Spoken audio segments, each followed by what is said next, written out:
106.3 Shra 104.5 ya affiliate omemu eni amahodo so manfo ba bia ote enka bia no pay ya mo ache Christ asomdwe so enka na emwa na eni wachi dwumadie bia wudie bia mu anapa no nsia kasebo na yede ebremo na nsam no de edi mo kotene ebi ene se pani bia wabene ewa hoone niem de atodwa se obi bia owo man mu enka hunu se saban aboni trimpo se ECG obedane de ama ankrankra bia eyamfomso kese san se ye kasa ECG no obo no homoden pa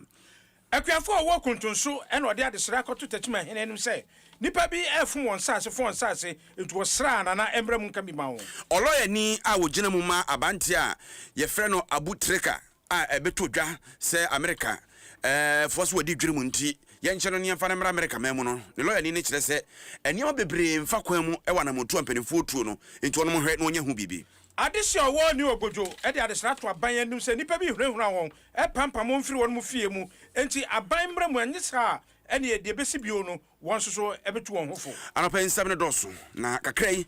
na yeti ho ede ama wo DBS Industries wono mo ene twa nchense papa asem amane bia ne ho chense a efe na etiapo empopo enwe nache 20 year warranty mfinhia du no osi hu guzu ogunkra iwasutre na wonhwe NCC mfama boso free promo make say ekoso dendenden wo de ne se watwa nchense ne ka ya de begu ahye mu e de akapentafo na do aka ho abeboso a installation fee bia ni ho chese wuntuaka enti DBS ayede EcoBank the Pan African Bank usikasam ehon tutue ehon hyehyeye se betumpon wankasa so obede ho sikasemu wo pebosie mu duro e de atre wadwumam anapa ba bia de sika besia mansi ho aba ho wakatua ba bia de befa ahohia bremu no obeba na obedi wakagina mu eye EcoBank yeto ase na usikasam so de beba na koyie Franco Trading Enterprise wo me ne to phone papa ene ho akade phone ben iPhone, Samsung, Nokia, and I said, "Ye keka ho bia, ene ho akade, se ni bepai, se charger be say earpiece, bia wo hia bia no, obenya go Franco. E hodi phone adwuso. De ode abeka ho ye TV, fridge, air condition, home theater, CCTV camera, washing machine, ene bibia wo Franco, na nebo no so de atufo bo pa na ode ma wo. Won madam na yesom wo. No na say Ampofo Adjei Baffuor Owiredu-Amoh ma yenhyensem na se na yehase e de afri enkomo bia hu enam mframa mu se aban epe na fei electricity company of Ghana wadane e de ama ankrankra adwumakuo broni ebeka se privatization na sa nkomo no entre adwumafo wo ECG dekra ntienwa de otie kasebo no se Trade Union Congress o ma adwumafo kubatan wono ne Public Utility Workers Union pool eye adwumafo wono ye adwuma wo ya ho ne nie no emu ano eye nsentwefo nhyiamdie e ka kira ban se ade ananka wo hwere no enei aba sebe yese de kom Adjei ane omeye kuro wu adwo ahwete enti eba na sei na kane na ECG boka kane no omuntimi nyijo musika kane no omudwumadie no enhyeda enkoyie na nansen be bosumi nsia kwonwotwe ntemnie omafo omuntuma pefra sika wo mogege nkane ya egina so afi so kra no eka ne ade bia enhyeda emeto wo no ekonso na ban se afi ya adwuma no ekoyi afi mu no peso dane ede ma ankrekre adwumadie na ya ne si da bi agya ebia na sebe mpreduasa ono no wo ye na adwuma na bia adwuma no yedane mu obi a ne ho kwakoka adwamu anase mpo no adrodie bia wodie ne nsanko kanti ne bia omokasa nti ebowura eye empanimfo a wono eda eye ahodennie eho nimdia no kyese ene energy expert wa bene yi pa ahodennie mu Donald Masha ne ni di nkomo ne ebisa no na oso pani no krepe wo mu ne sisi aban ka so nyina so bi se no ntu obedane ECG di ama ankrankra dwumadi a na ebeye den beye nwanwa na wohwe dwumadie mu modern mu a asore wo ECG dwumakuo no mu a na eho enkonkohia se ye kasai obedane di ama ankrankra yenti opani no adwenkyere no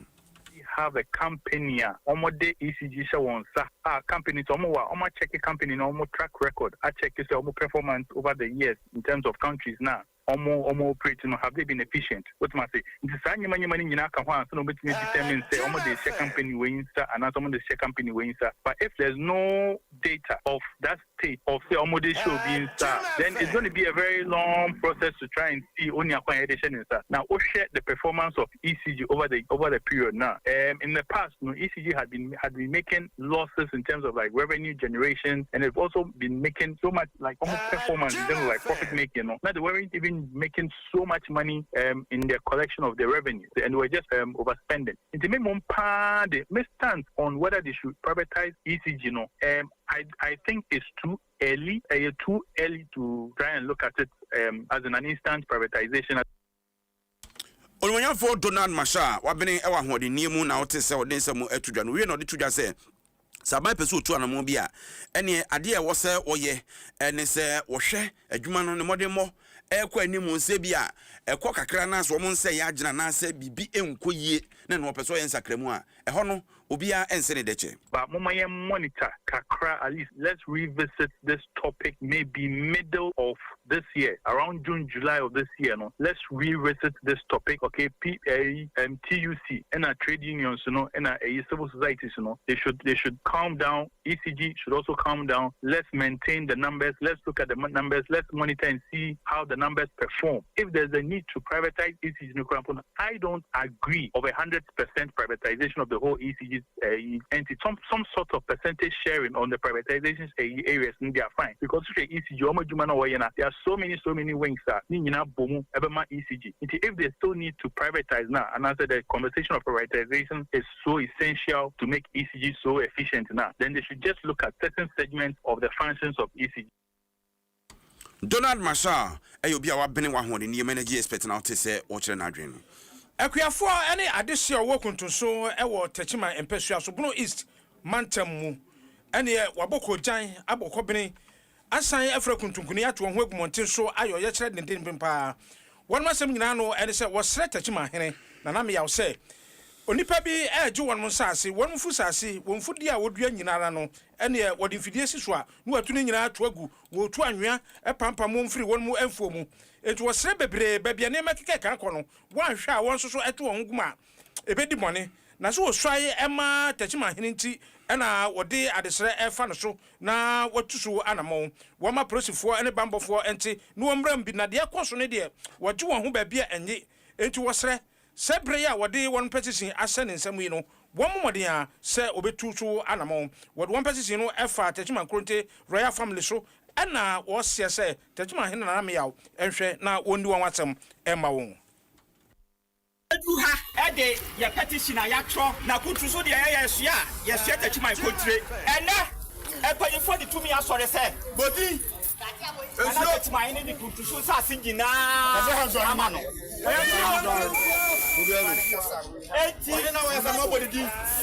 Wakata ya say kuntusu ya nedia ya kan kuntusu asase ya nedia emudi pade ya nedia wo sanna say ya di biade nyina wabi ya bedia no sesa ne de aduane a ye biadi ye nibi Yesu wa ha nyina ye tu anwea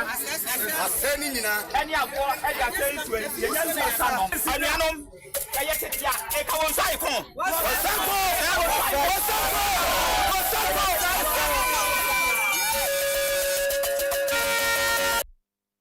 ade kuntu se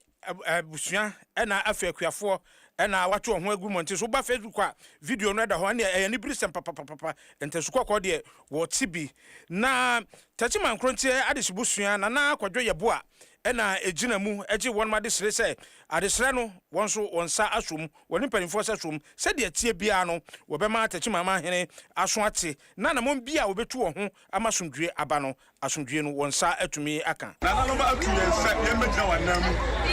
na mo hawa bo ba no pai nyina ho enye empamre ya som na de kontra busua akani se ya hwe se ya mukan ba ya basada se Techima ne Techima ikura kontra de so kire ya Techima Techima mind and Techima e kontra fo bi nua ba bi mo bi baje assassin fini so moda ya sram mo hawo na mama de na na maso ba hwe di ya atuye is yes sram mo bi afa basada emma yebom ye makan na no metia so pam ahira amyo wonim se kontra krowura no ye manura the baby boy atobi so ya de ye tumi emfa mo na emfa ya chichi ku tu ye de ya se na moka ye na ye jiabusu na mu se na ya kire bia ya tene no na asumdue amba ku tu so na ko jiabusu so enya asumdue Nana Kwadwo Yabua ena etua kontre abdisubusua ewo Techiman. Ono gina mu ene emrantie kasai eji won petition so be mpanifo ensa aka no atuso anamo. Yanto aso na yenkon semfufuro mu enra won kran high court abanti a dodo na no enim se frɛ no abutrika achese ni sikani pa wonya no se ya tam na enche bia ena ebeto dwa se abanti ne ho asem asɔre dendenden se America man no eso no mu hia no na hia o mu hia ni nyina ne se echese wono no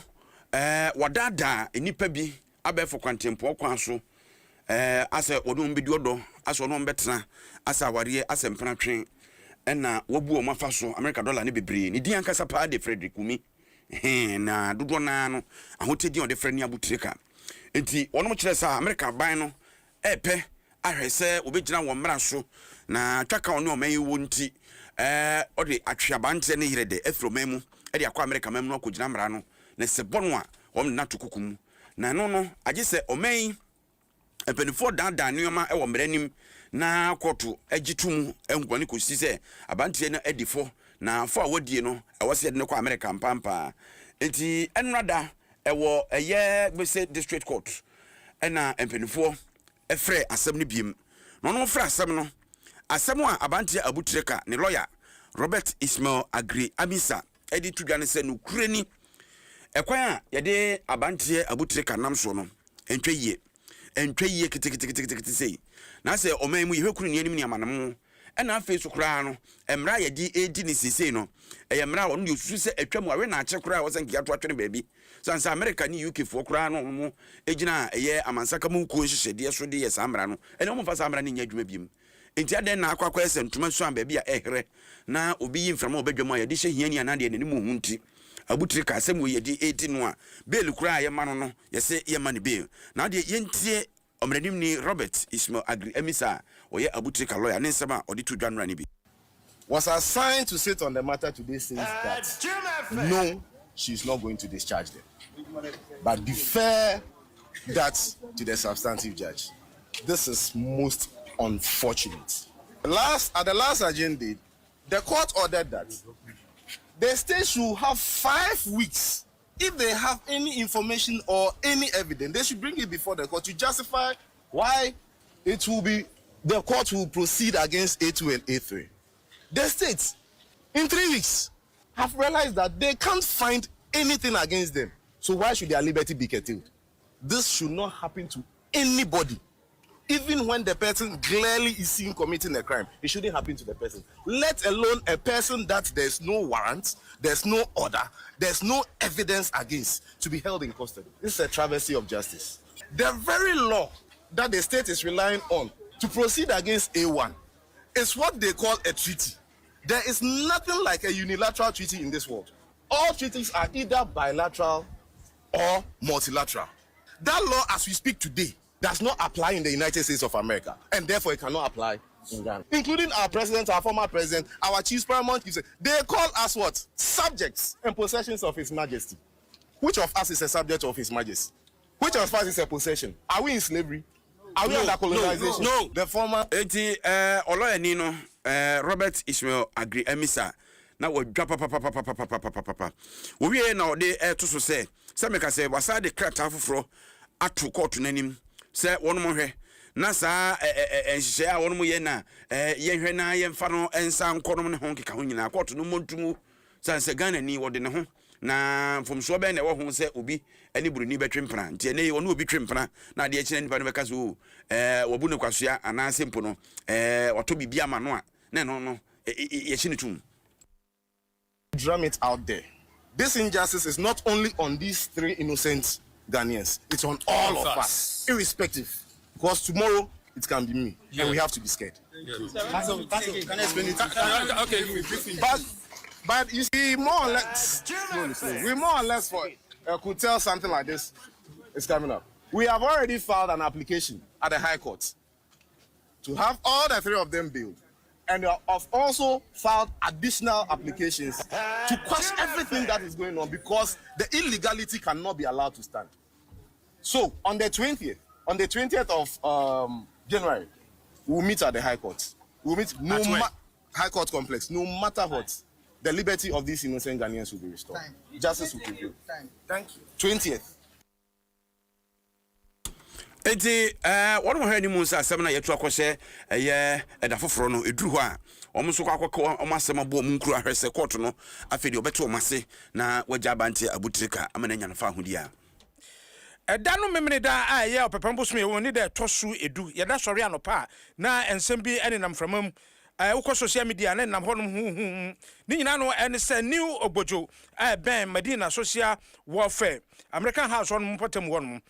Wamanfo honom no anadwo no wose udada mu abete kokoko wan sori ama na ne hama ye de bow damu ebom pam ne abu dan nani abawuram wo yire no ma wabusuafo ne apion wasi abonten na wo damu ne manyina ya tuagu wose emrantie ye ne makatakata wanim ana wose entadie bi a ya twerɛ kyerɛ security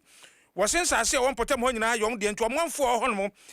nipa be se oha ene yadosia ene wo kan won nyina asi abonten ye bro wo mu ehunehunu yom basabasa a kyerɛ se a kyerɛ na ade kyen no na akwakọ wie nia ense fatane no ena omanfo wo ni obodo hono ne nsadwofo sia ena ode nsem bi tudwa na de waka nyina no ne se de ekọọso na anomem dan de ehu papa de ehu abegya binom so eti de wo sere ne se omampanin John Dramani mama ne bambo nyuma IGP momodin asam babo ho ban enti sa de a se bisi biodi a won so ne owo tuo be fatuo na osekan e be fasekan won mo kasamafo ne Owura Jonas Obudai to say and what church one more ensemu. Saturday week, on the 10th of this month. You will feel early in the morning na tukofo aba ye feel ho omukuta hammer ni kata ombe kati main gate and ombe raufi or obe bu ume door and ombe rau them. They will ask you to come out. When you family ni nyina ombe sak mu nyina we then no mo asisa mu nyama nyina ba fi ombe ye mu nyama basa ombe sisa nia omepe wom no mo asake o ene okonua na asifo nyina oma nyina na mabagate na no aye street ni so no mo aloki mo kuta padlocks no mo padlocki omo yesa for about 3 hours getting to 4 hours and they omo yesa for about 160 houses obia omo ye landguards omo address black omo hye max and omo chino actual security nia oni omo ba ho no esi efre no Ibanste Junior any anani Vitamilk ono omo na omo fankrofo we buy and omo ka say sa assassin yetiso wa ha no Owura Obudai to aso ebio eno se de ekoso ho no ne de kyese utu fie kra na wo so oti so obi bokokoko a na wo yam aso ntu osre aban se aban bambo nyuma munso wo mu na se de eya yeden. We are not expecting this thing to happen in Ghana. So we are calling on government agencies, any police force, any security agencies. Na omumbra na ensure say that peace is maintained within this area. Na say omunyesa na nkrofo we to meba ha bioma. We have prepared ourselves and we are going to defend ourselves to the extent of causing harm. And to catch the president, the security agencies. Na omunyina omumbomode na omu make sure say the peace will be maintained within this area. Nkrofo we omoba omoyiwa na omo electrician for diomichi na omo afopol na omo disconnect light into every household within this area no omo disconnect obia light omo obia out buildings which are uncompleted they will vandalize, they will demolish part of the buildings. Owura Jonas Obudai toto new ogbojo kasamafo Mayanka sekase be oduru yegia live FM for afa edison manfo Jema FM Kentampo Zone FM Winners FM o Techiman Atebubu so Atobu FM ena Free FM so Techiman ho anu obutuo Chris FM obrekum ena Gift FM odoma hinkro Sampa so Yankee FM for ekuram dindindin de so manfo na nsoko Tyne FM enso sukuram Jape kuram ndi Aso FM Wanchifo so Royal FM Fuadama nti wo mutie nso atre testimony FM ensusu ekuram dendenden na udru brekum Wester Akomapa FM ena Kachiri FM so ewo brekum gine Edikanfo FM ho na Sunyane Storm FM na Sunyane ho aso Fire FM so edwagum dendenden krankwanta Osikani FM ena Fire Radio and FM wasafo yebeko mfimfi mantem akire na wo de keadu Kedu gas oven papa manufacturer eja ene abrofo nyina eni agye kedu nsa no adwuma ho oven papa wo ye na benanom ne ho nkeka ho nti osi otie ye papa a enye asem ketwa na yewura